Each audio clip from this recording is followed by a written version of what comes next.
Chapter 3. For 17 years, my life was very happy. Then, the first sad thing happened. My mother became very ill, and soon she knew that she was dying. Just before she died, she asked Elizabeth and me to go to her room. She held our hands and said, "My children, I am very happy because you love each other, and because one day you will get married.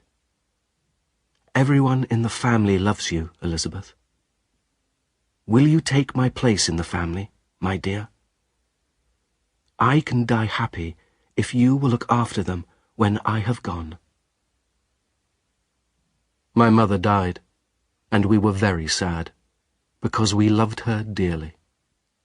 Elizabeth was brave and helped us. Her sweet smile gave us some happiness in the unhappy days after my mother's death.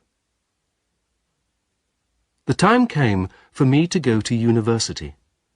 I did not want to leave my sad family, but we all knew that I should go. It was hard to leave too, because the parents of my good friend Henry Clerval would not let him go to university with me.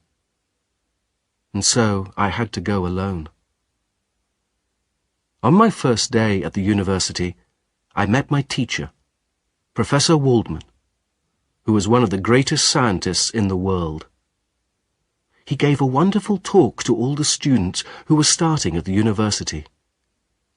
He ended his talk by saying, "Some of you will become the great scientists of tomorrow. You must study hard and discover everything that you can. That is why God made you intelligent, to help other people."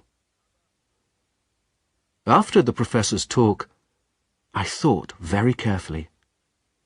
I remembered the storm when I was 15. I remembered how the lightning had destroyed the tree. I wanted to use electricity to help people, and I wanted to discover the secrets of life. I decided to work on these two things. I did not know then that my work would destroy me and the people that I loved. I started work the next day. I worked very hard, and soon Professor Waldman and I realized that I could learn to be a very good scientist.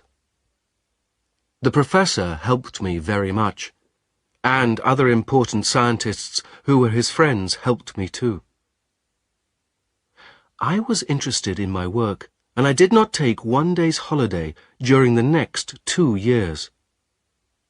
I did not go home, and my letters to my family were very short.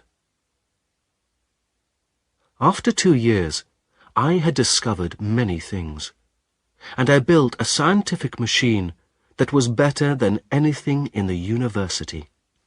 My machine would help me answer the most important question of all. How does life begin? Is it possible to put life into dead things? To answer these questions about life, I had to learn first about death. I had to watch bodies from the moment when they died and the warm life left them. In the hospital and in the university, I watched the dying and the dead. Day after day, month after month, I followed death. It was a dark and terrible time. Then one day, the answer came to me. Suddenly, I was sure that I knew the secret of life. I knew that I could put life into a body that was not alive. I worked harder and harder now. I slept for only a short time each night, and I did not eat much food. I wrote to my family less often, but they loved me and did not stop writing to me. They said they understood how busy I was. They did not want me to stop work to write or to see them. They would wait until I had more time. they hoped to see me very soon.